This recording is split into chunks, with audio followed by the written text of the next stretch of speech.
병원에서 자주 듣는 말이 있습니다. 이건 꼭 하셔야죠. 이왕 오신 김에 이 검사도 같이 하시죠. 나중에 문제 생기면 후회하십니다. 말은 걱정해 주는 것처럼 들리지만 사실은 검사 한 번에 몇십만 원이 빠져나갑니다. 어르신들 불안 심리, 그걸 이용하는 겁니다. 그런데요, 이 말 혹시 들어보신 적 있나요? 검진은 돈 많은 사람이 받는 복권이다. 그만큼 무작정 하는 검사는 의미가 없다는 뜻입니다. 병원들이 말하지 않는 진실 하나 알려드릴까요? 검진 항목이 늘면 병원 수익은 기하급수적으로 올라갑니다. 그래서 꼭 필요하지 않아도 한번 받아보시라는 말이 따라 붙습니다. 하지만 그 검사, 정말 여러분 몸에 필요한 걸까요? 필요하지 않은데도 받으면 건강이 좋아질까요? 저는 내과 의사 이정훈입니다. 올해로 85살입니다. 25에 처음 진료를 시작해 무려 60년을 병원 안에서 살아왔습니다. 이제는 어느 누구의 이익도 바라지 않습니다.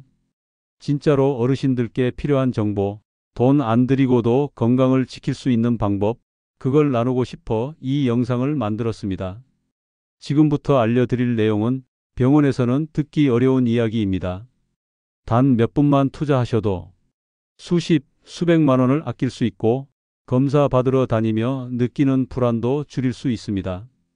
건강검진, 이제는 선택이 아니라 의무처럼 느껴집니다. 1년에 한 번은 꼭 받아야죠. 정부 지원 받으실 수 있어요. 이런 말을 들으면 마치 안 하면 큰일 날 것처럼 느껴지지요. 하지만 여러분, 건강검진은 해마다 비싸지고 있습니다. 국가검진만 해도 기본 항목 외에 추가 검사는 전부 비급여, 즉 내 돈으로 해야 합니다. 위내시경, PET, MRI, PET-CT까지 항목이 많아질수록 비용은 올라갑니다. 10만 원, 30만 원, 50만 원, 순식간에 100만 원이 넘기도 하지요. 왜 이렇게 된 걸까요? 첫째, 건강검진이 하나의 산업이 됐기 때문입니다. 예전에는 의무감으로 검진을 받았다면 이젠 프리미엄 검진, 맞춤형 패키지처럼 상품처럼 포장된 검진이 늘어났습니다. 둘째, 병원은 검진으로 수익을 올립니다. 진료보다 빠르고 환자 부담이 커도 거절 못하는 구조. 특히 시니어분들, 혹시 암이면 어쩌지?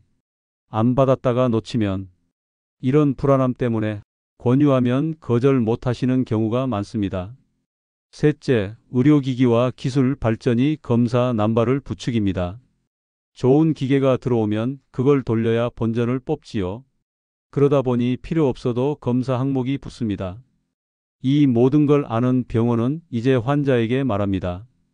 검진 한번 받아보세요. 전체적으로 훑어보는 게 좋습니다. 하지만 속을 들여다보면 실제 필요 없는 검사들이 절반을 넘는 경우도 있습니다. 여기서 질문 하나 드려볼까요? 다음 중 건강보험공단에서 지원하는 국가검진 항목은 무엇일까요? 1번 PET, 2번 위내시경, 3번 MRI.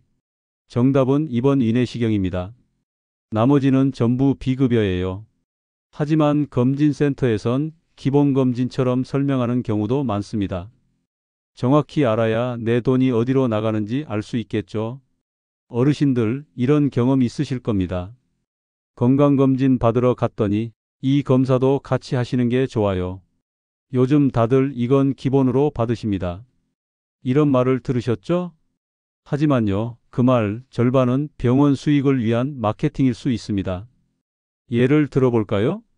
첫째, 복부 CT나 MRI 검사입니다. 배가 아프지도 않은데 혹시 모를 이상이 있을 수 있으니 한번 찍어 보시죠. 라고 권유받는 경우 많습니다. 하지만 실제로 무증상인데 복부 CT를 찍어서 진짜 질병이 발견되는 경우는 극히 드뭅니다. 오히려 불필요한 이상소견만 발견되고 다시 찍어보자, 조직검사 해보자 하며 시간과 돈만 더 들어가는 경우가 많습니다. 둘째, 갑상선 초음파 검사입니다. 병원에서 검진받으면 자주 권유되는 항목인데요. 이 역시 무증상인 사람에게는 꼭 필요하지 않습니다. 특히 여성분들 중에 혹시 암 아닐까? 하고 걱정돼서 매년 받으시는 분들도 계시죠. 그런데 갑상선 결절은 중년 이후엔 누구에게나 있을 수 있는 양성 변화인 경우가 많습니다.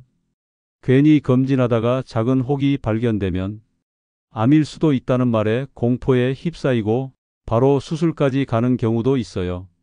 셋째, 경동맥 초음파 검사입니다. 혈관 건강이 걱정된다고 경동맥을 매년 찍어보는 분들 계신데요. 이 검사도 모든 시니어에게 필요한 건 아닙니다. 고혈압, 고지혈증 등 특정 위험 요인이 있는 분에게만 의미가 있지 건강하신 분에게는 이 역시 과잉 검사일 수 있습니다. 넷째, 골밀도 검사도 마찬가지입니다.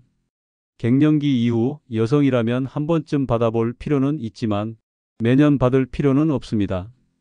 골다공증은 그렇게 단기간에 급변하지 않고 약을 먹고 있다면 오히려 2년에 한 번, 3년에 한 번만 해도 충분합니다.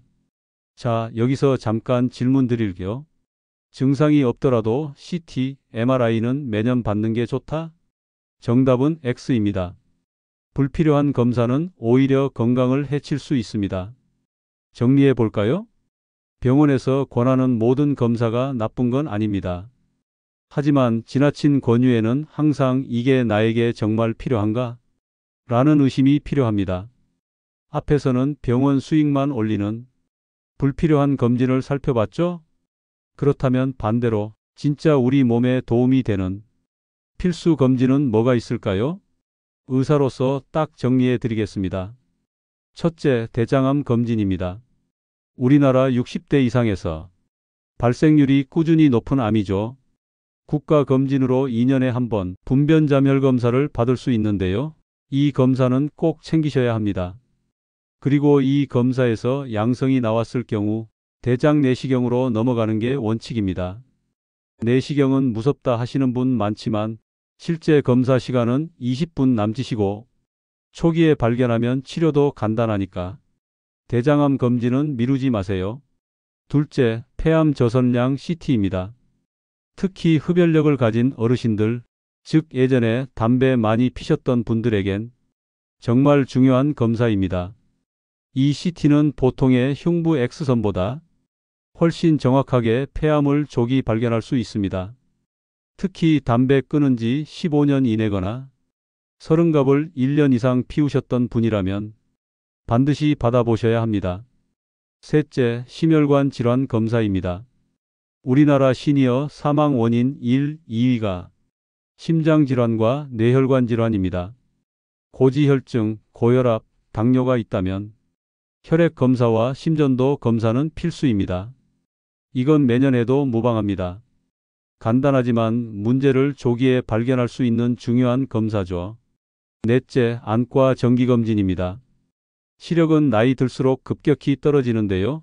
단순한 노안이 아니라 백내장, 녹내장, 황반변성 같은 진행성 안질환은 조기에 발견하지 않으면 실명으로 이어질 수 있습니다. 이건 꼭 기억하세요. 눈은 한번 망가지면 돌이킬 수 없습니다. 다섯째, 청력 검사도 마찬가지입니다. 말귀가 잘 안 들리면 사람 만나는 것도 꺼려지고 외로움과 우울감으로까지 이어집니다. 한 번씩 병원에서 기본 청력 검사 받아보시면 보청기 필요 시점도 예측할 수 있어요. 여섯째, 골다공증 검사입니다. 여성은 65세 이상, 남성은 70세 이상이면 한 번은 꼭 받으셔야 해요. 특히 한 번이라도 넘어져서 골절된 경험이 있다면 그건 다음 골절의 예고 신호입니다. 마지막으로 하나 더, 간 기능 검사입니다. 이건 혈액 검사 항목에 기본 포함되어 있는데요. 약 많이 드시는 분이라면 간 수치 정기적으로 확인하셔야 합니다. 간은 침묵의 장기입니다. 수치로 먼저 반응하니까 꼭 챙기셔야 합니다. 정리하면 대장암, 폐암, 심혈관, 눈, 귀, 뼈, 간. 이 7가지는 시니어 건강의 7대 핵심 축입니다. 검진 비용과 시간 이쪽으로 몰아야 가장 효율적인 건강 투자가 됩니다. 어르신들 많이 물어보세요. 그럼 뭘 어떻게 받아야 제일 알차게 검진받는 건가요? 제가 실제로 병원 현장에서 상담할 때 제일 많이 설명드리는 부분입니다. 먼저 국가건강검진을 뼈대로 삼으세요. 우리나라 2년에 한 번 국가에서 제공하는 검진은 기본적인 혈압, 혈당, 콜레스테롤, 간 기능, 신장 기능, 요검사, 흉부 X선 등 꽤 괜찮은 기본 패키지를 담고 있어요. 이걸 무조건 먼저 받으세요. 그리고 여기에 개인 맞춤형 검사를 하나씩 추가하시면 됩니다. 예를 들어 평소에 위장이 약하고 위염이나 헬리코박터균 경험이 있다면 위내시경은 한 번쯤 받아보시는 게 좋습니다. 특히 55세 이상이신 분들은 내시경 주기를 5년 이상 넘기지 않는 걸 권합니다. 하지만 별다른 위장 증상 없고 과거에 특별한 소견도 없었다면 1, 2년 간격의 내시경은 불필요합니다. 또한 여성분들은 골다공증 검사와 유방암 검사를 연령에 맞게 조절해야 합니다. 예를 들어 65세 이상의 여성이라면 유방 촬영보다 골밀도 측정이 더 중요할 수 있어요. 검진을 계획하실 때는 한 번에 다 받겠다는 욕심은 피하세요. 한꺼번에 30에서 50만 원짜리 검진센터 패키지를 받으면 실제로 필요한 건 몇 개 안 되고 나머지는 병원의 매출만 올려줍니다. 검진 항목을 고를 때는 1. 국가검진 2. 내 건강상태 3. 가족력 이 세 가지를 기준으로 선택하세요. 예를 들어 아버지가 폐암으로 돌아가셨고 나도 흡연력이 있다면 PET는 꼭 추가해야 하는 항목입니다. 하지만 가족력도 없고 흡연도 안 하고 증상도 없다면 굳이 PET까지 받을 필요는 없습니다. 즉, 나에게 맞는 검진은 따로 있다는 점. 이걸 꼭 기억해 주세요. 또 하나, 검진 시기도 중요합니다. 연초보다 가을에서 겨울 사이, 즉 10월 이후가 병원도 한산하고 검진 예약도 수월해서 여유 있게 검진 받을 수 있어요. 정리하자면 국가검진을 기본으로 개인 건강 상태에 맞게 한두 가지 항목을 추가하되 무조건 종합검진은 피하자. 그리고 시기는 연말 가까이 한가할 때가 적기다. 이렇게만 기억하셔도 돈 낭비 막고 건강도 챙길 수 있습니다. 많은 어르신들이 검진을 받아야만 내 건강을 알 수 있다고 생각하세요. 하지만 아닙니다. 간단한 동작 몇 가지, 거울 한 장, 손가락 몇 개만 있으면 내 몸 상태를 어느 정도는 스스로 점검할 수 있어요. 먼저 가장 간단한 건 눈동자와 입술색입니다. 아침에 일어나자마자 거울을 보고 눈 흰자와 입술을 확인해 보세요. 흰자가 노랗게 보이거나 입술이 유난히 하얗고 창백하면 간 기능 저하나 빈혈 신호일 수 있습니다. 그 다음은 손톱입니다. 손톱 끝을 눌렀다 떼어 보세요. 정상이라면 바로 붉은색이 돌아와야 합니다. 하지만 회복이 3초 이상 걸린다면 혈액순환 문제를 의심해 볼 수 있어요. 또 하나는 앉았다 일어나기 테스트입니다. 의자에 앉았다가 손을 쓰지 않고 일어나 보세요. 이때 무릎이 아프거나 다리에 힘이 빠져 주저앉게 된다면 관절, 근력 또는 골다공증 문제를 의심해야 합니다. 특히 70세 이상 어르신이라면 이 테스트만 잘해도 낙상 위험 예측에 도움이 됩니다. 이어서 기억력 자가 테스트도 알려드릴게요. 일단 지금 다음 세 가지 단어를 기억해 주세요. 고양이, 지하철, 안경. 잠시 후에 다시 묻겠습니다. 이 테스트는 단기 기억력과 집중력을 동시에 보는 방법입니다. 그리고 마지막으로 걷는 속도와 말 속도를 살펴보세요. 평소보다 걸음이 느려지고 말이 부쩍 느릿해졌다면 그건 신경계 문제 또는 우울증 초기 증상일 수 있어요. 자, 아까 기억하셨던 단어 혹시 아직 기억나시나요? 고양이, 지하철, 안경. 세 단어 다 떠오르셨다면 괜찮습니다. 하나라도 까먹으셨다면 뇌 건강 상태 점검을 받아보시는 게 좋겠습니다. 이렇게 집에서 5분이면 할 수 있는 자가 점검법들만 잘 챙기셔도 불필요한 병원 방문을 줄일 수 있어요. 정리해 볼게요. 첫째, 눈과 입술 색으로 간빈혈 체크. 둘째, 손톱 회복 속도로 순환 문제 확인. 셋째, 의자에서 일어나기 테스트로 관절과 근력 체크. 넷째, 단기 기억력 테스트로 뇌 건강 점검. 다섯째, 걷기 말하기 속도 확인으로 신경계 상태 파악. 어르신들 건강검진도 중요하지만 생활 습관이 더 중요하다는 말 들어보셨죠? 하지만 막상 어떤 습관이 정말 중요한 건지 정확히 알고 계신 분은 많지 않습니다. 지금부터 진료실에서 제가 가장 많이 했던 조언들을 정리해서 알려드릴게요. 첫째, 식사 시간과 식사 속도입니다. 같은 음식을 먹어도 천천히 꼭꼭 씹어 먹는 분과 급하게 삼키는 분은 장 건강부터 혈당, 심혈관 상태까지 큰 차이가 납니다. 특히 고령자일수록 위장 기능이 약해지기 때문에 음식물을 잘게 씹는 습관이 필수예요. 둘째, 수면의 질입니다. 나는 8시간 자니까 괜찮아 하시는데 몇 시간을 자느냐보다 어떻게 자느냐가 더 중요합니다. 자다가 자주 깨고 아침에 개운하지 않다면 뇌 기능과 호르몬 조절에 문제가 생길 수 있습니다. 수면의 질을 높이는 기본은 취침 시간 고정, 자기 전 스마트폰 금지, 저녁 식사는 최소 3시간 전 마무리입니다. 셋째, 매일 30분 이상 가벼운 운동입니다. 걷기든 스트레칭이든 매일 꾸준히 하는 것이 핵심입니다. 일주일에 2~3번 몰아서 하는 운동보다 매일 20분에서 30분씩 걷는 게 훨씬 더 혈관 건강, 뇌 기능, 관절 유지에 좋습니다. 넷째, 일상에서 말하고 웃는 시간입니다. 정신 건강, 우울감 예방, 기억력 유지에 가장 강력한 약이 바로 사람과의 대화입니다. 어떤 어르신은 요즘은 말할 사람이 없어요. 이렇게 말씀하시곤 해요. 그래서 제가 말씀드립니다. 혼잣말도 좋고 거울 앞에서 말하는 연습도 좋다.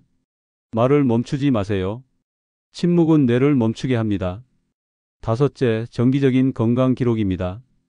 오늘 체중, 식사한 메뉴, 수면 시간, 혈압 등 간단히 메모하는 습관만 들여도 건강 상태가 눈에 보입니다. 이건 단순한 기록이 아니라 내 몸의 변화에 귀 기울이는 시간입니다.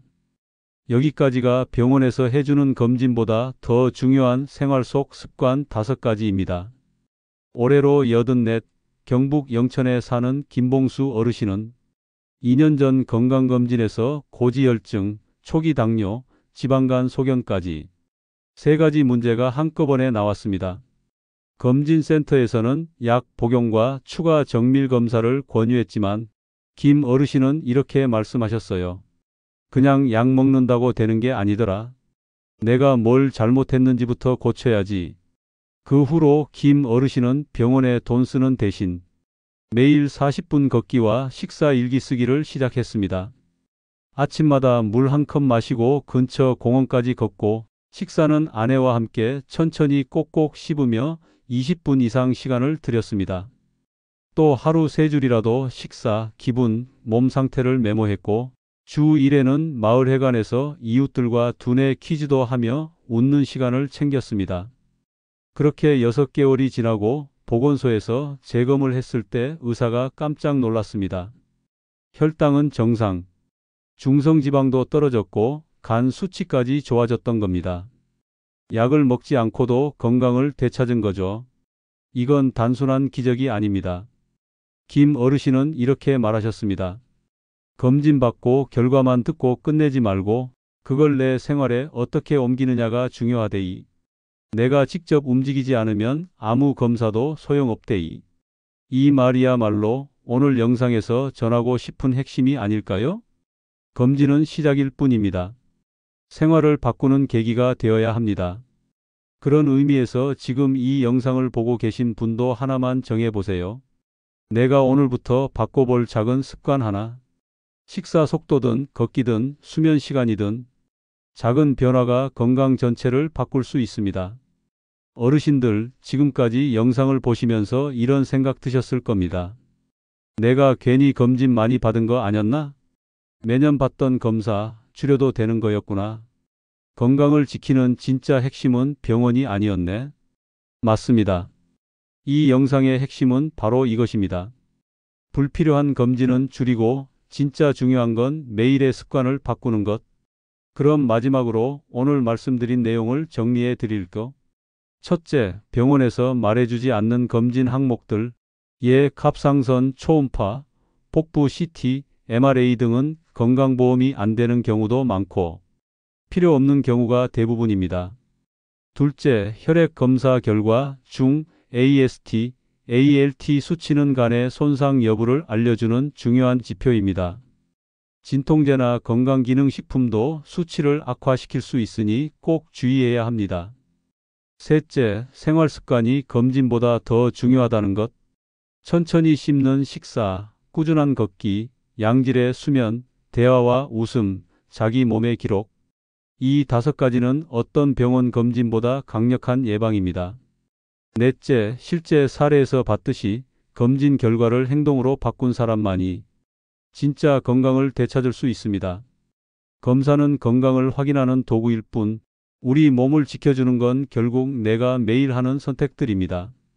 자, 이제 질문 하나 드릴게요. 지금 여러분은 당장 내일부터 바꿀 수 있는 건강 습관 하나 마음속에 떠오르셨나요?